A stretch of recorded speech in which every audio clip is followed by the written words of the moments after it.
for today is about toxic or stress ng buhay natin. Sabi po sa Mateo 11, lumapit kayo sa akin, kayong lahat na napapagalat na hirapan sa inyong pasanin at kayo'y pagagaanin ko. Ang word na nagpapa-stress daw sa tao ay ang limang ito, o yung toxic. T stand for taba. Ano yung taba? Every time daw na mag-BMI ka, may stress ka, malulukot ka. Every time daw na makikita mo si Ate Loida, titimbangin ka na naman, papasok sa yung promotion, papasok sa yung schooling. T for taba. O for overdue. Ano yung overdue? Ito yung si Judith at saka si Mamo.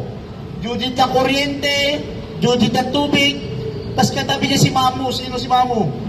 Mamumutol, di ba? T, taba. O, overdue. Ano yung X? Ito naman yung ex mo. Ex-husband, ex-wife. Every time na makikita mo at ma-scroll mo, makita mo, ito yung tao na pinakakuha kang mamahalin ka, pero sa likod pala nito, iiwanan ka. Ano yung I? Sa toxic.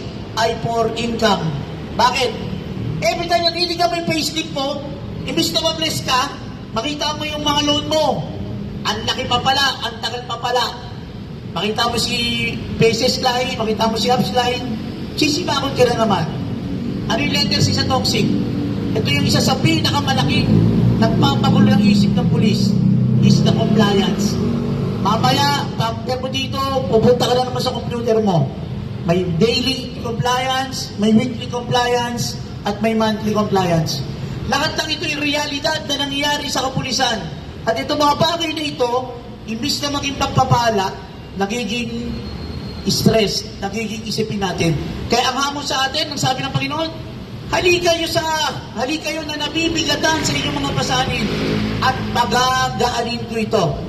Totoo na may problema sa taba, totoo na may problema sa overweight o overdue, problema na may problema sa ex mo, totoo na may problema sa income, problema na may problema sa compliance. Pero ang totoo, merong Diyos na nag-aabang sa iyo. Diyos na naghihintay. Let's pray. The Father, Son, the Holy Spirit. Amen. Lord, totoo na nai-stress na kami. Gusto na namin umayaw. Gusto na namin sumuko. Pero Lord, sa araw na ito, ipaalala mo yung passion, yung kaligayahan, yung nagsisimula pa lang kami mag-apply. Ipaalala mo sa amin na napakapalad pala namin. Ipaalala mo muli, Lord, na we are blessed. Na sa likod ng mga problema, sa likod ng pasanin, naririyan ka.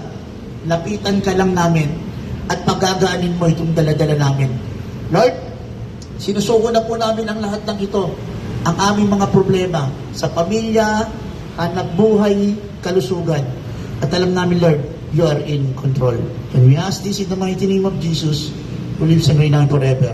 Amen. The Father, Son, the Holy